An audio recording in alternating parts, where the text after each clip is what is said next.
saludo muy cordial, mis queridos amigos y amigas. Es un placer dirigirnos a ustedes aquí desde nuestro estudio en Fresno, California, la sede de Secrets Unsealed. Estamos muy contentos de que se unan a nosotros para esta sesión de preguntas y respuestas. Nuestro programa se llama Me Gustaría Saber. Si ustedes quieren enviar alguna pregunta que quieren que contestemos en el aire, pueden hacerlo a tv@secretsunsealed.org. Una vez más, tv@secretsunsealed.org. Tengo aquí conmigo a mi amigo, el pastor Daniel Gouveia, pastor de la Iglesia Hispana Central en Fresno, California, recién llegado de Portugal. Pastor, muchas gracias por tomar de su valioso tiempo para venir a servir como colega y compañero en este programa de preguntas y respuestas. Gracias por la invitación. Y como de costumbre, voy a pedirle al pastor Gouveia que tenga la oración para iniciar. Okay. Vamos a orar. Querido Padre que estás en los cielos, qué alegría, Señor, poder creer en tu palabra, que es viva, que es eficaz, que es como una espada que nos protege y que a la misma vez nos corrige, que nos ayuda, Señor, a poner lo malo de parte, a prepararnos para la venida de nuestro Salvador, Cristo Jesús, y que apunta para su poder para salvarnos. Señor, que tu Espíritu pueda dirigir nuestras mentes mientras hablamos de esa historia tan linda y tan poderosa y tan verdadera en tu palabra. Te lo pedimos en Cristo Jesús. Amén. Amén. Amén. Bueno, queridos amigos, la vez pasada estuvimos introduciendo el tema del diluvio universal en los días de Noé. Una pregunta que no alcanzamos a contestar es si el diluvio fue un evento universal o si fue sencillamente un diluvio más pequeño en el valle de Mesopotamia. Así que en nuestro programa de hoy vamos a contestar la pregunta de si el diluvio que menciona Génesis 6 al 9 fue un diluvio local o si fue un diluvio universal que cubrió completamente el planeta Tierra. Así que vamos a procurar contestar a esta pregunta tan importante. Tal vez lo primero que debemos mirar es que se usan palabras exclusivas en el Antiguo y Nuevo Testamento para el diluvio en los días de Noé. ¿Quiere, pastor, compartir algo sobre eso con nosotros? Sí, en el Antiguo Testamento tenemos la palabra Mabul, que la encontramos solo en Génesis 6 al 8 y también en el Salmo 29, 10. Es muy interesante que en la versión griega de los 70, la palabra para diluvio es cataclismos, que es una palabra bien fuerte, ¿verdad? Que denota una catástrofe. Y esa palabra es bien interesante estudiarla y mirar que realmente nos está mostrando que fue algo grande, no fue algo chiquito. Y lo interesante es que la palabra Mabul, hay como 9 palabras hebreas para el diluvio. Pero se usa esta palabra exclusivamente para el diluvio en los días de Noé.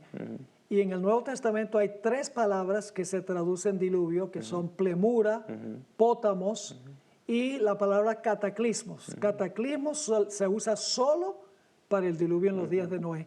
Quiere decir que esta fue una catástrofe peculiar y especial, no como los demás diluvios.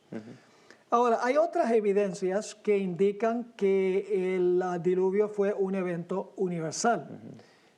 Por ejemplo, se nos dice en Génesis 7, 19, algo muy interesante en cuanto al diluvio en relación con las montañas. Sí, ese verso es tan claro que no lo podemos interpretar de una manera para decir que el diluvio fue local, porque dice, y las aguas prevalecieran mucho en extremo sobre la tierra, y todas las altas montañas que había debajo de todos los cielos fueran cubiertas. Es como si el autor no quiere dejar ninguna duda de que todas las montañas, debajo de todos los cielos, sea cual sea el cielo que estás pensando, pues ahí también las aguas la cubrieron. Como que está luchando por conseguir palabras para decir, Esto fue universal. Exactamente. Ahora, lo interesante es que las montañas más altas en la región a donde descansó el arca son las montañas de Ararat.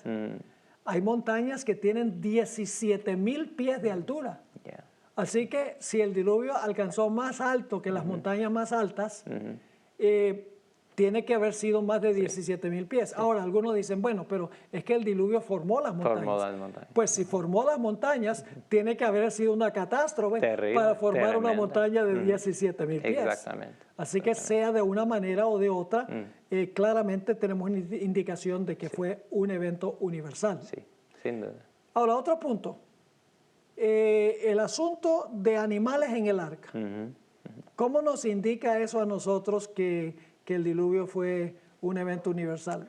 Pues sería imposible, no haría sentido, digamos así, que Dios hubiera traído especies, de todas las especies, ¿verdad? Para dentro del arca, si hubiera partes de la tierra en que no hubo diluvio. ¿Para qué poner un arca tan grande con todas las especies de animales ahí adentro si hubiera algún lugar donde los animales pudieran vivir? Los animales podrían haber emigrado a otra parte hasta que terminara el diluvio. Y es interesante que cuando hay un problema en la naturaleza como un tsunami o algo así, los animales son los primeros que lo sienten y huyen para otro lugar. Eso es verdad. Pero aquí Dios ha visto a bien preservar no solamente la raza humana, pero los animales en esa tierra. Tuvo de preservarlos en la Así arca. que la preservación de los animales en un barco tan grande indica que eso no cubrió solamente un valle, sino que cubrió en realidad toda la tierra. Y había que proteger a los animales. Exactamente. Ahora, después que terminaron de subir las aguas, la Biblia nos dice que Dios le mandó a Noé que mandara unos pájaros del arca para ver si había tierra seca. ¿Y qué fue lo que pasó? Pues durante muchos días ellos no podían encontrar ningún lugar para posar la planta de su pie, dice la Biblia, ¿verdad? Porque pues todo estaba cubierto de agua. Dice la Biblia que las aguas prevalecieron, aunque llovió 40 días, 40 noches, pero las aguas prevalecieron 150 días en la tierra. Impresionante, ¿no? Fue una cosa tremenda. O sea que los pájaros, si fuera un diluvio local, podrían haber seguido volando para conseguir tierra seca en alguna parte. Exactamente. Pero no pudieron conseguir donde descansar, sino hasta después de un tiempo, cuando ya las aguas estaban bajando. Habían disminuido. Exactamente. Ahora, también debemos tomar en cuenta el tamaño del barco. Sí. Era como un barquito, ¿verdad? No, era una cosa tremenda, ¿verdad? Como uno de los más grandes barcos que tenemos hoy. ¿Para qué es que Dios iba a pedir a Noé de hacer una cosa tan grande, un barco tan grande como ese, si el diluvio fuera local? No haría sentido ninguno. No tendría ningún sentido. Ahora, algunos dicen, ¿qué tal si la gente antes del diluvio se hubiera arrepentido? Entonces, y Dios de todas maneras manda a destruir el mundo los que no se entregan, ¿a dónde hubieran cabido todos en el arca? Bueno, yo creo que si muchos del mundo se hubieran convertido, pues Dios no hubiera destruido el mundo por un diluvio. Pues no sé, si hubiera otras personas, muchas que se hubieran convertido, pues Noé quizás les compartía los planes del arca y dijeron, hagan una arca también. No sé. No sabemos lo que pasaría. Son especulaciones, especulaciones, pero siempre es bueno mirar todas las opciones. Sí. Ahora, otro punto importante, Génesis 8, 21 y 22, habla de un arco iris. Ahora vamos a leer esos versículos. Para ver qué nos enseñan. Dice que cuando Noé salió del arca, la primera cosa que hizo fue agradecer a Dios y presentó un sacrificio a Dios, ofreció sacrificios a Dios. Y dice, versos 21 y 22, percibió Jehová perfume grato y dijo Jehová en su corazón, nunca más volveré a maldecir la tierra por causa del hombre, porque el intento del corazón del hombre es malo desde su juventud. Ni volveré más a destruir todo viviente como he hecho. Mientras la tierra permanezca, no cesarán la sementera y la siega, el frío y el calor, el verano y el invierno, y el día y la noche. Es decir, en Génesis 9, también 12 y 13, habla del arco iris. Dios puso un arco iris en el cielo con el fin de enseñar que nunca más iba a destruir la tierra por un diluvio. Por un diluvio. Ahora, si el diluvio fuera local, tenemos un problemita porque ha habido muchos diluvios locales después de eso. Exactamente. Diluvios locales grandes que llevaran casas, que llevaran ciudades. Eso, Dios estaría haciendo algo sin sentido. Otra Lisboa. vez. Lisboa Tuvo una llevó gran ese inundación. tsunami cuando hubo este terremoto que fue terrible. 1755, ¿no?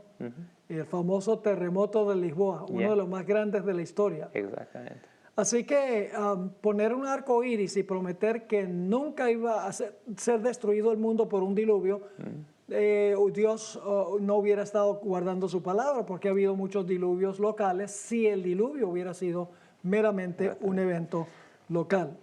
Bíblicamente no hace sentido ningún decir que el diluvio fue local. No. Hay muchísimas evidencias bíblicas que apuntan para un diluvio universal. Exacto.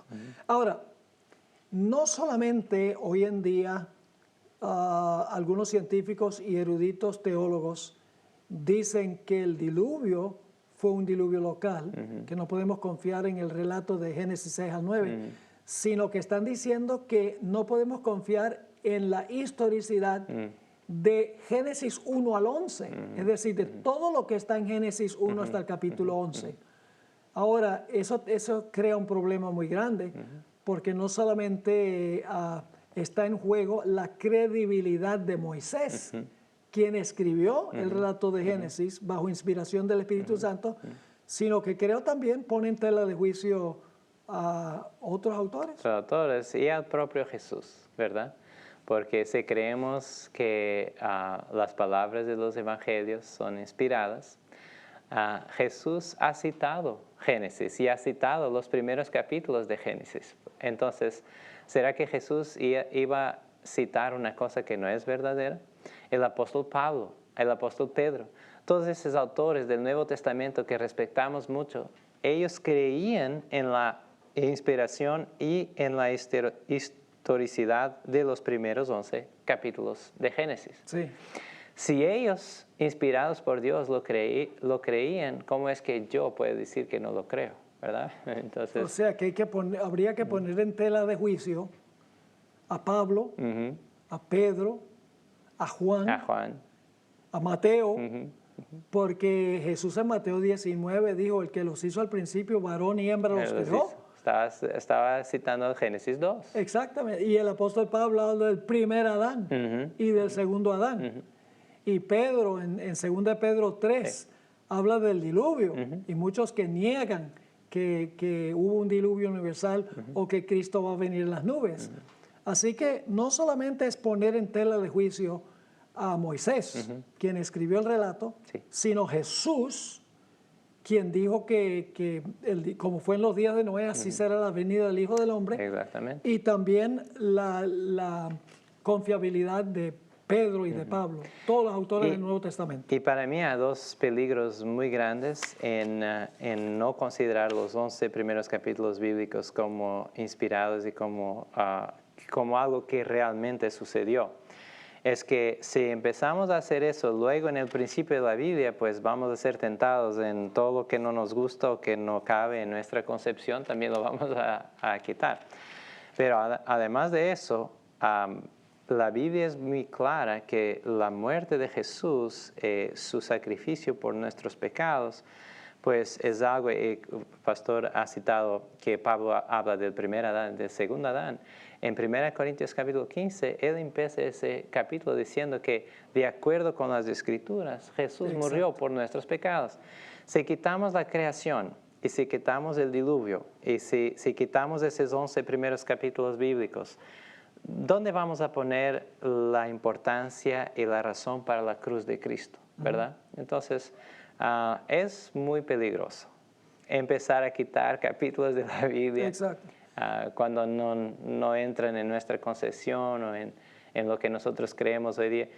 Los filósofos, cientistas, los grandes eruditos de la ciencia hoy día, ellos cambian sus opiniones, pero la palabra de Dios no cambia. Sí, y si el relato de Génesis 1 al 11 no es literal, entonces tampoco es literal el relato de la caída en pecado. Exactamente. Y si el relato de la caída en pecado no es literal, entonces eso afecta la importancia de un salvador del pecado.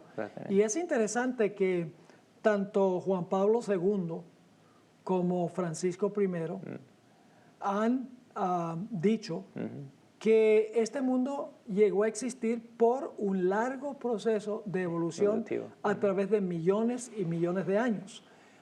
Que el relato de Génesis es un relato simbólico que no ocurrió históricamente. Eso tiene implicaciones muy grandes. Muy graves, porque las personas que se dicen representantes de Cristo en la tierra, en realidad están quitando a la realidad de la expiación y de todo el sacrificio del Hijo de Dios. Le están quitando el valor. Sí, y nuevamente la razón es muy sencilla. Y es que si uno elimina el relato literal de Génesis 1 al 11, entonces Dios no lo creó a uno y por lo tanto uno no es responsable por sus acciones ante el Dios que lo creó. Porque si uno es el resultado de un largo proceso de evolución. Y un proceso donde la muerte y violencia estuvo involucrada y la muerte no es mirada como una consecuencia del pecado, entonces ¿dónde queda Jesús y su muerte por nuestros pecados? Correcto. Queda eliminado. Es decir, si uno elimina los primeros 11 capítulos, uno elimina toda la Biblia. Toda la Biblia. Quitamos la base. Sí. ¿Dónde está? Toda la Biblia se basa en el relato de Génesis. Sí. Ahora, hay otras razones, hay razones históricas, y es que según Génesis 10, todas las naciones vienen como sobrevivientes del diluvio. La tabla de las naciones, después del diluvio, habla de todas las naciones que llegaron a existir, que vienen de ese lugar central. Quiere decir entonces que antes del diluvio, la gente se había esparcido en la tierra, el diluvio destruye todo y después del diluvio la gente se esparce como había hecho después de la creación.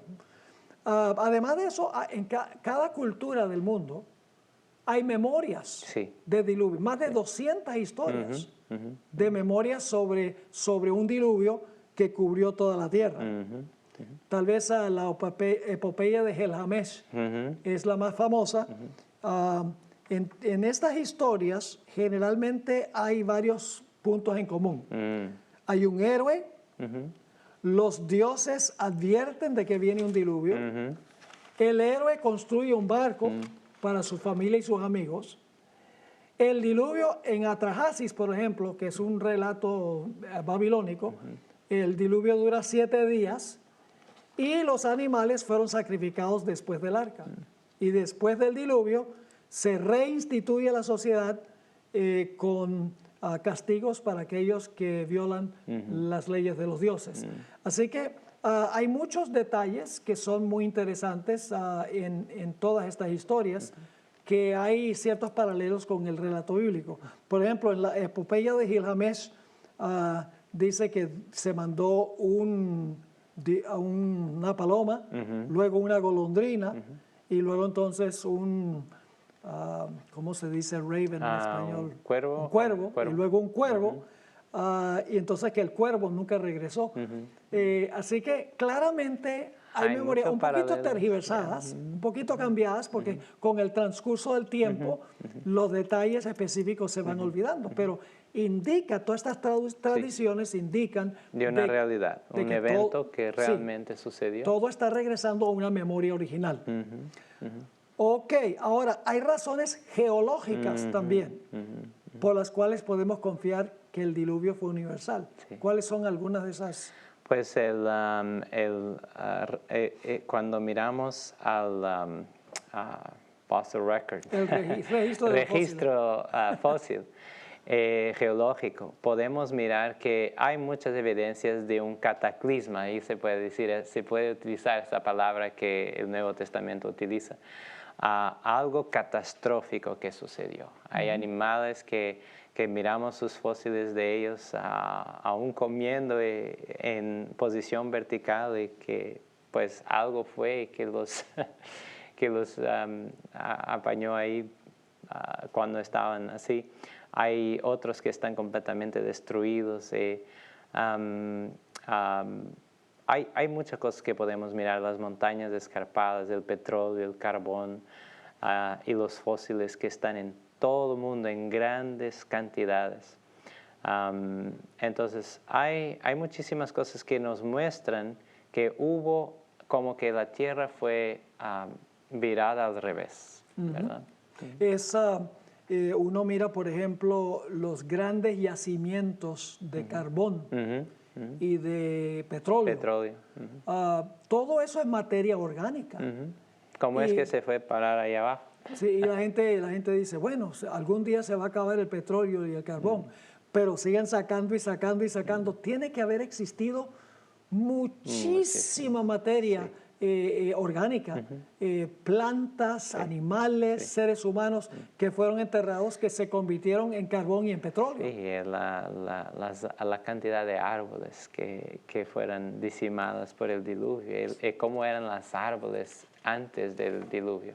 Exactamente. Cuando miramos todo esto, podemos tener una idea de cómo era la tierra antes y de cuán fuerte fue esa catástrofe que tuvo el poder de cambiar y de enterrar todas esas cosas. Ahora, antes del diluvio, el planeta estaba cubierto de agua, según Génesis el capítulo 1. En la creación, Dios tomó parte del agua y colocó el agua arriba y tomó parte del agua y la colocó abajo de la tierra.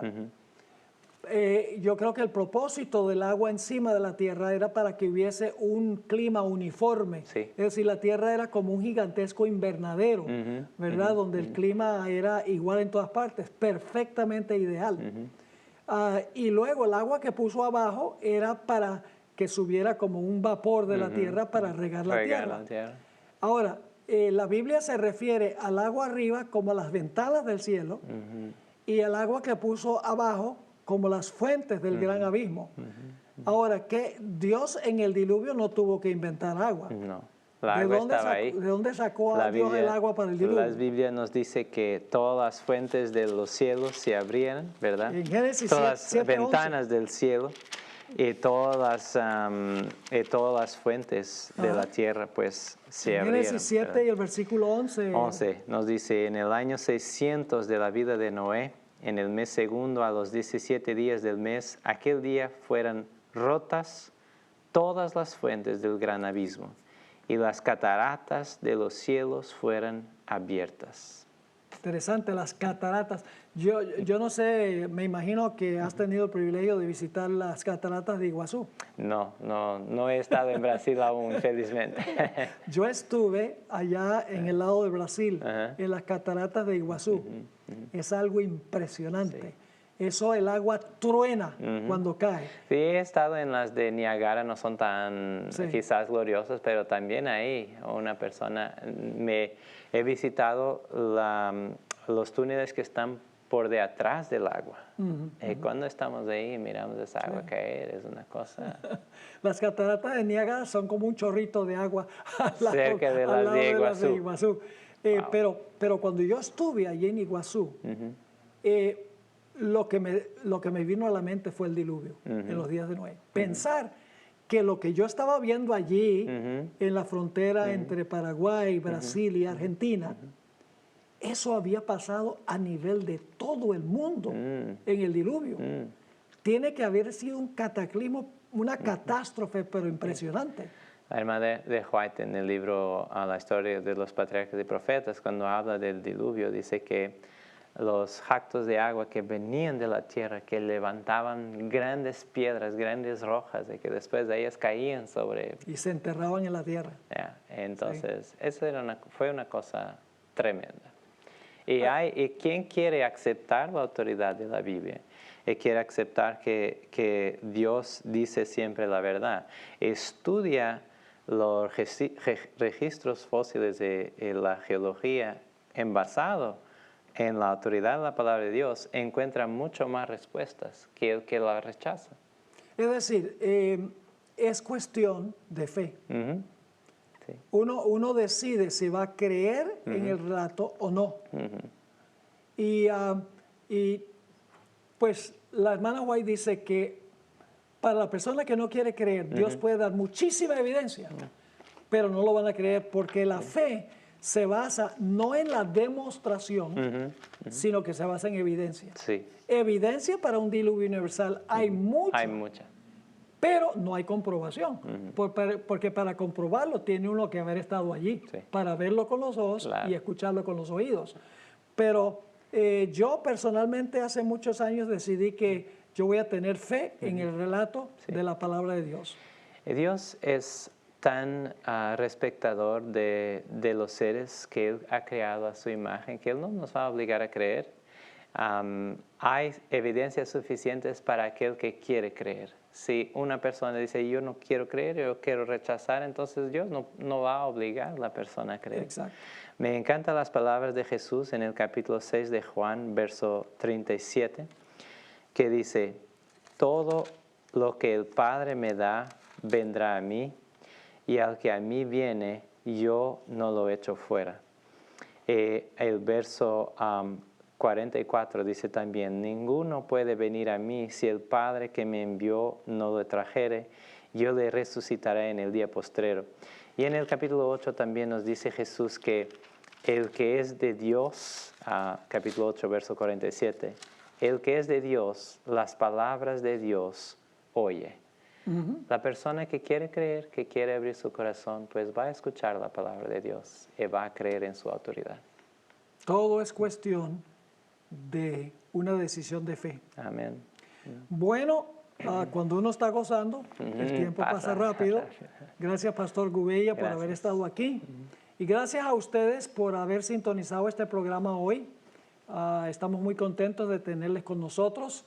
Quisiera nuevamente reiterar que si ustedes tienen preguntas que quieren hacer, nos las pueden enviar a la siguiente dirección: tv@secretsunsealed.org. tv@secretsunsealed.org. Muchas gracias por habernos acompañado. Los esperamos en la próxima, cuando continuaremos contestando las preguntas que nos mandan.